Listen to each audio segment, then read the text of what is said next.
2026년 대한민국 노후연금 안전망에 비상이 걸렸습니다. 올해부터 보건복지부의 자산조사 전산망이 유례없이 강력해지면서 그동안 몇 년 동안 연금을 받아 따뜻한 노후를 보내고 계시던 분들 중에서도 줄줄이 기초연금에서 탈락하는 사태가 벌어지고 있습니다. 작년에도 받았으니 올해도 당연히 나오겠지? 라는 안일한 생각이 여러분의 소중한 연금을 단칼에 잘라버릴 수 있는 시기입니다. 설마 나는 아니겠지. 나라에서 알아서 다 해주겠지.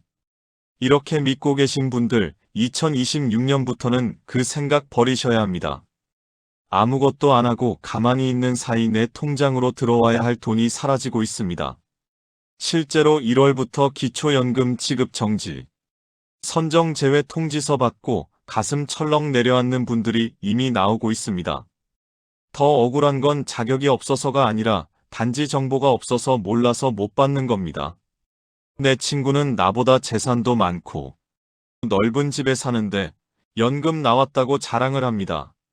지금 이 순간에도 여러분의 통장에 무심코 남긴 기록 하나가 수천만 원의 노후 자금을 증발시키고 있을지 모릅니다.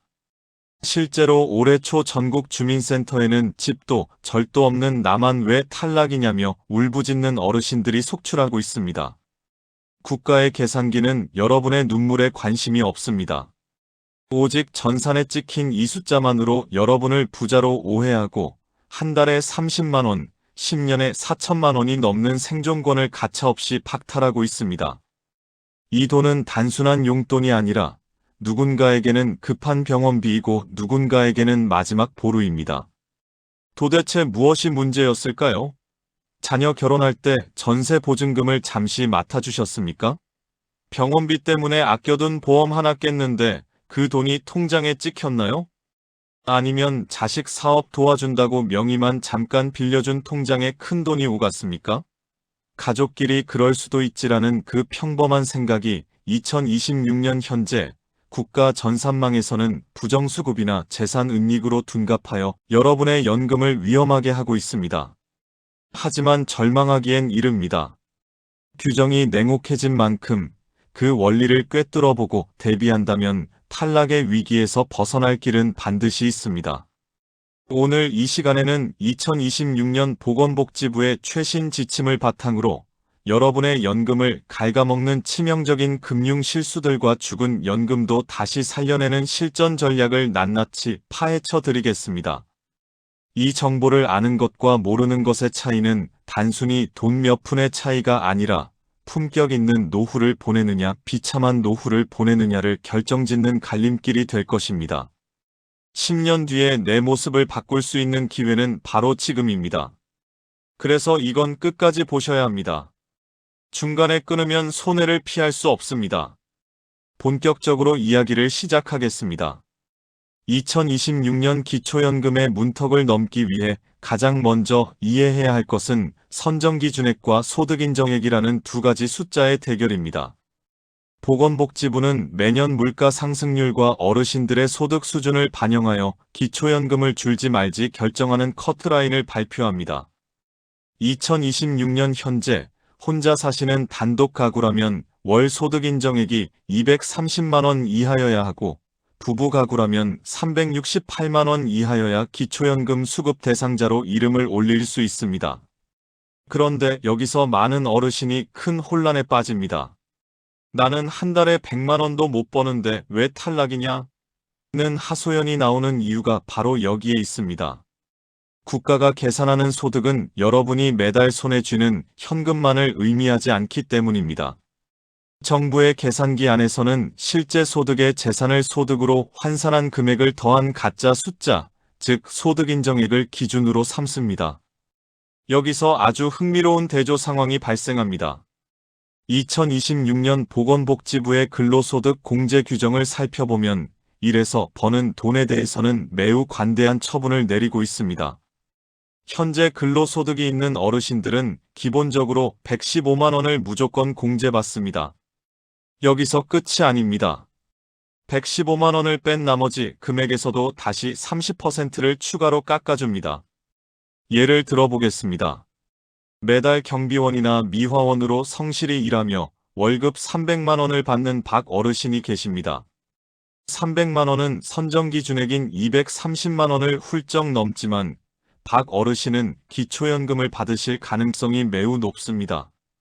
300만 원에서 기본 공제 115만 원을 빼고 남은 금액에 30% 추가 공제를 적용하면 정부 전산에 기록되는 박 어르신의 소득은 약 129만 원 수준으로 뚝 떨어지기 때문입니다.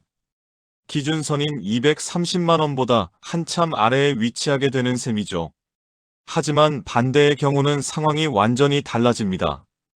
평생을 전업주부로 사시거나 은퇴 후 현재 수입이 전혀 없는 최 어르신을 가정해 봅시다. 이분은 매달 버는 돈이 0원이니 당연히 기초연금을 받을 거라 확신하십니다. 그런데 만약 이 어르신의 통장에 평생 모은 예금 3억 원이 들어있다면 어떻게 될까요? 국가의 전산망은 이 예금을 보고 이 돈이면 매달 일정 수익이 발생하는 것과 다름없다고 판정합니다. 소득은 없지만 재산을 소득으로 환산하는 공식에 따라 이 어르신의 소득 인정액은 선정 기준액을 순식간에 돌파해버릴 수 있습니다. 특히 2026년에는 금융기관 간 정보 연계가 더욱 강화되었습니다. 과거에는 누락될 수도 있었던 소액의 이자, 소득이나 배당금 정보까지 실시간으로 파악되어 소득 인정액에 합산됩니다. 땀 흘려 일해서 얻는 근로소득은 장려하여 깎아주지만 통장에 잠자고 있는 목돈은 눈에 불을 켜고 소득으로 간주하는 것이 기초연금 계산법의 핵심적인 성격입니다. 또한 부부 가구라면 상황은 더욱 복잡해집니다. 기초연금은 개인 단위가 아니라 가구 단위로 계산되기 때문입니다. 남편은 수입이 전혀 없더라도 아내가 작은 가게를 운영하여 근로소득 공제 범위를 넘어서는 수익을 내고 있다면 남편의 수급권까지 동시에 위태로워집니다. 내 주머니는 비었으니 내 몫이라도 달라는 주장은 국가의 전산 시스템 앞에서는 통하지 않게 됩니다. 결국 지금 내 통장에 얼마가 찍히느냐보다 그 금액이 국가의 계산기 속에서 어떻게 인정액으로 둔갑하느냐를 아는 것이 중요합니다. 일하는 어르신은 오히려 안전망 안에 있고 목돈을 쥐고 쉬고 있는 어르신이 가장 위험한 경계선에 서 있다는 이 기묘한 불균형을 이해해야만 다음 단계의 전략을 세울 수 있습니다. 우리는 국가의 계산기가 근로소득에는 너그럽지만 재산에는 얼마나 엄격한지 확인했습니다. 이제부터는 실제로 많은 어르신이 주민센터에서 탈락 통보를 받고 땅을 치며 후회하는 10가지 실전 사례를 살펴보겠습니다. 이 사례들의 공통점은 어르신들이 나쁜 의도를 가진 것이 아니라 가족을 위하거나 혹은 잘 몰라서 했던 평범한 행동들이었다는 점입니다. 하지만 2026년 현재 국가의 행정전산망은 그 속사정을 결코 묻지 않습니다. 첫 번째는 자녀의 전세보증금 일시 보관입니다.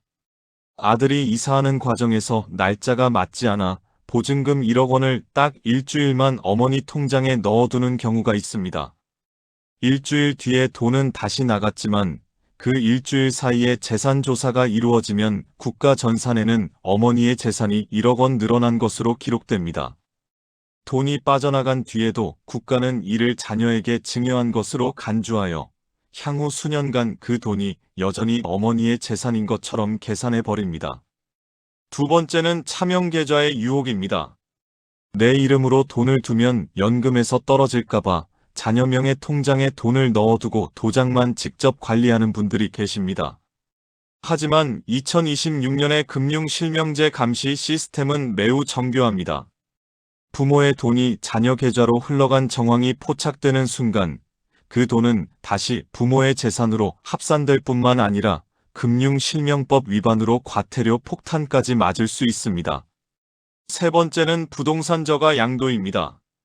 자녀가 안쓰러워 시세 5억 원짜리 아파트를 3억 원에 파는 경우입니다. 어르신은 재산이 줄었다고 생각하시겠지만 국가는 시세와의 차액인 2억 원을 자녀에게 공짜로 준 증여 재산으로 봅니다.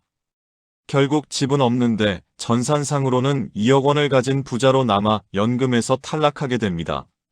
네 번째는 폐업하지 않은 사업자 등록증입니다. 몇 년 전 식당을 그만두었지만 귀찮아서 폐업 신고를 하지 않고 종이만 남겨둔 분들이 많습니다.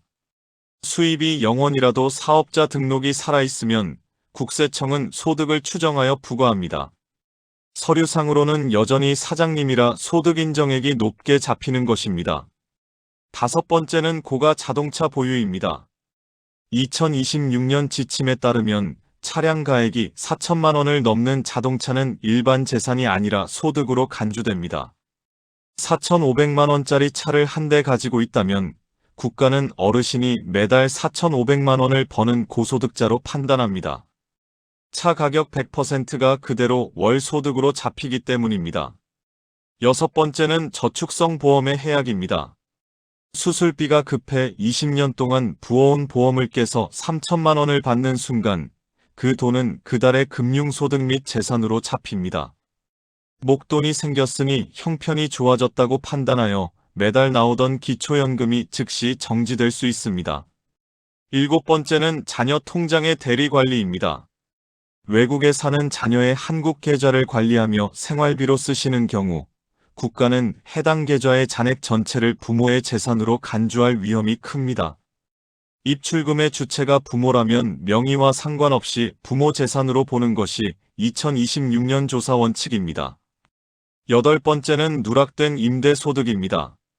남는 방 한 칸을 월세 주면서 신고를 안 했는데 세입자가 연말정산 시 월세 공제를 신청하면 국세청 전산에 즉시 뜹니다. 숨겨진 소득이 드러나는 순간 그동안 받은 연금까지 환수당할 수 있는 위험한 행동입니다. 아홉 번째는 증빙 없는 목돈 소비입니다. 3년 전 집 한 돈 1억 원을 빚 갚고 생활비로 다 썼는데 영수증이 없다면 국가는 그 1억 원이 여전히 어르신의 장롱 속에 숨겨져 있다고 가정합니다. 자연 소비분으로 인정받지 못하면 돈은 없는데 재산만 잡히는 억울한 상황이 벌어집니다. 마지막 열 번째는 자녀의 고가 주택거주입니다. 본인 명의 재산이 없어도 시가 표준액 6억 원이 넘는 자녀의 집에 함께 산다면 국가는 어르신이 비싼 임대료를 아끼고 있다고 판단하여 무료 임차 소득을 산출합니다. 20억짜리 아파트에 산다면 매달 약 130만 원 정도를 버는 것으로 계산되어 연금에서 탈락할 수 있습니다. 이 모든 사례는 어르신들이 흔히 겪는 일들이지만 2026년의 행정 시스템은 이를 예외 없는 재산으로 처리합니다. 내 상황이 이 중 하나라도 해당한다면 지금 당장 대비책을 세우지 않을 경우 2026년 기초연금은 남의 이야기가 될 뿐입니다. 앞서 살펴본 10가지 실수들을 들으며 가슴이 철렁 내려앉으셨을 겁니다. 아이고, 이미 일주일 전에 아들 돈을 받아버렸는데 그때 보험 깬 기록이 남았을 텐데 하며 포기하고 싶으실지도 모릅니다. 하지만 2026년에 강화된 규정 속에서도 꼬인 실타래를 풀 수 있는 법적인 통로는 분명히 존재합니다. 지금부터는 잘못된 기록으로 인해 탈락 위기에 처한 여러분의 연금 통장을 다시 살려낼 수 있는 5가지 핵심 전략을 공개하겠습니다. 첫 번째 전략은 가구 단위의 재산 통합 점검입니다. 많은 어르신이 본인 명의의 통장만 깨끗하면 된다고 생각하시지만 앞서 말씀드렸듯 기초연금은 부부를 경제적 공동체로 봅니다. 2026년 보건복지부 지침에 따르면 신청자 본인의 재산이 0원이라도 배우자가 과거에 처분한 토지나 비상금 통장이 있다면 이를 합산하여 판정합니다. 따라서 신청 전 반드시 배우자의 명의로 된 작은 임야, 오래된 주식 계좌, 심지어 배우자가 자녀에게 빌려준 돈까지 모두 식탁 위에 꺼내놓고 합산 소득 인정액을 먼저 따져봐야 합니다. 우리 집 전체의 재산 지도를 먼저 그려보는 것이 회복의 첫걸음입니다. 두 번째 전략은 소명 자료의 입체적 확보입니다. 2026년 행정 시스템에서 가장 무서운 단어는 미확인 소명입니다. 집을 판 돈이나 보험금으로 빚을 갚았다면 단순히 갚았다는 말로는 부족합니다. 금융기관에서 발행한 부채 상환 증명서나 채권자의 영수증, 이체 내역서 등을 5년치 이상 꼼꼼히 챙겨두어야 합니다. 특히 병원비나 간병비로 큰돈을 쓰셨다면 그 진료비 상세 내역서가 여러분의 재산을 사라진 재산으로 인정받게 해주는 강력한 방패가 됩니다. 서류가 없으면 그 돈은 여전히 여러분의 장롱 속에 있는 것으로 간주된다는 점을 명심하십시오. 세 번째 전략은 차량 가액의 전략적 관리입니다.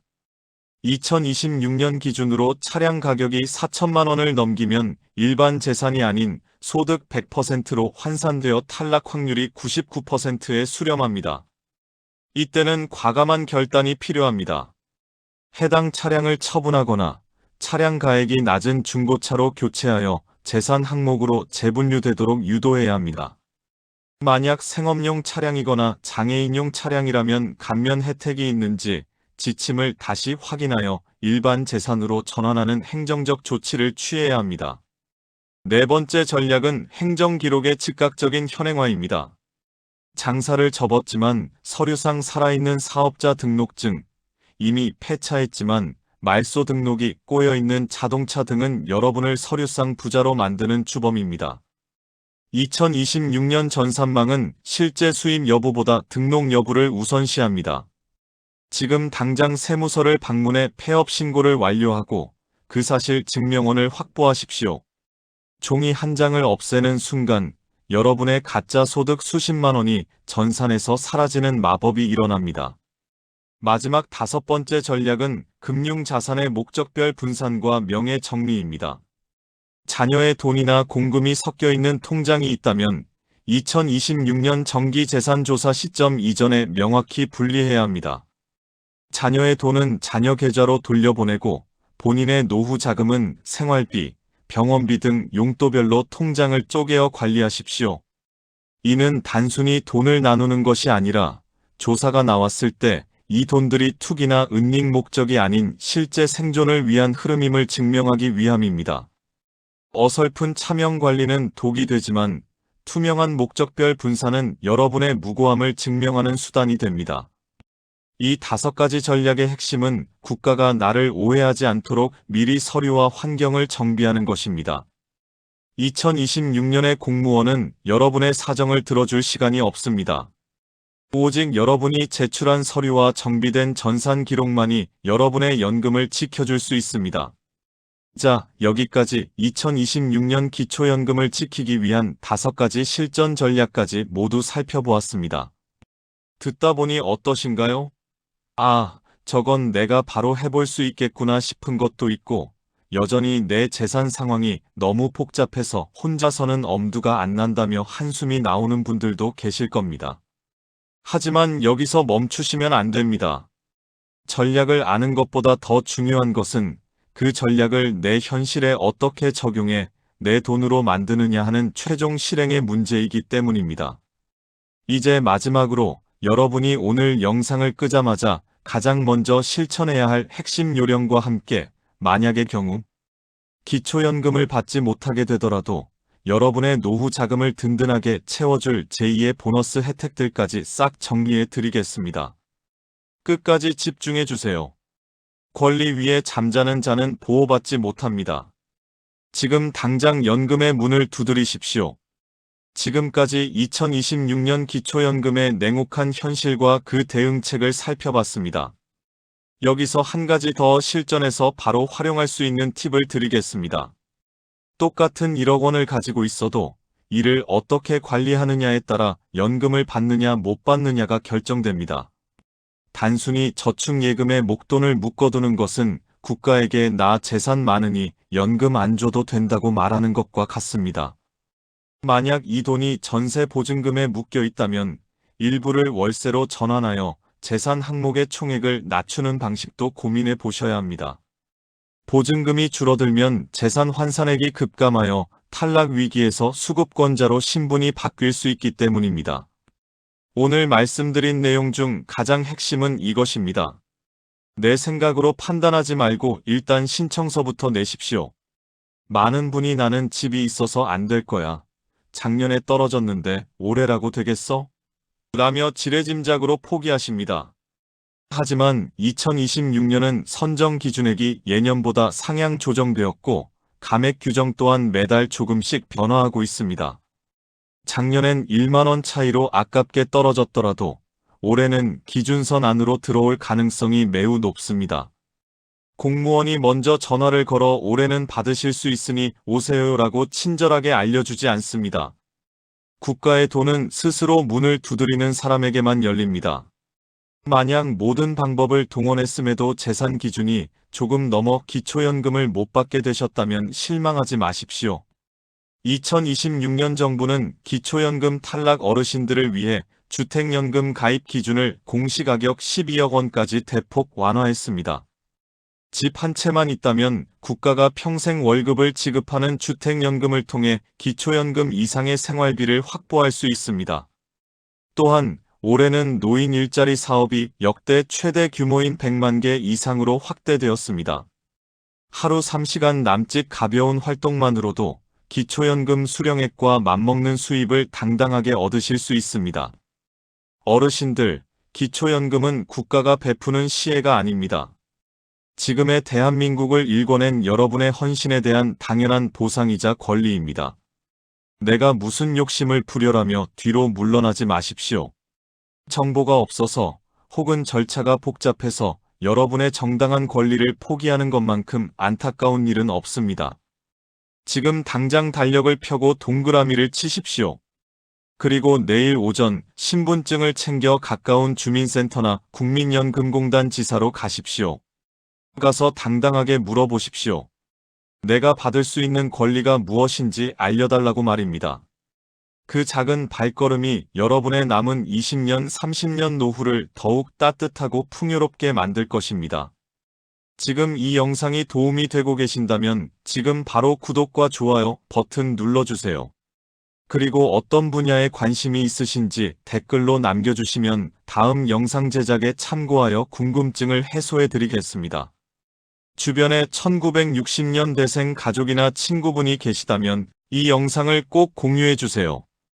여러분이 이 영상을 보고 혜택을 받으셨다면 다른 분들도 같은 혜택을 받을 수 있도록 도와주세요.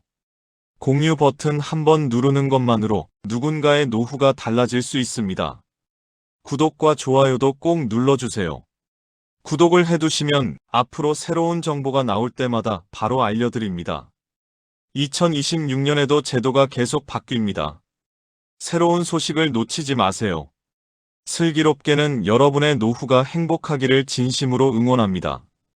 평생 열심히 일하신 만큼 마땅히 받아야 할 혜택을 모두 받으시길 바랍니다. 오늘도 끝까지 함께 해주셔서 감사합니다. 다음 영상에서 또 만나겠습니다. 건강하세요.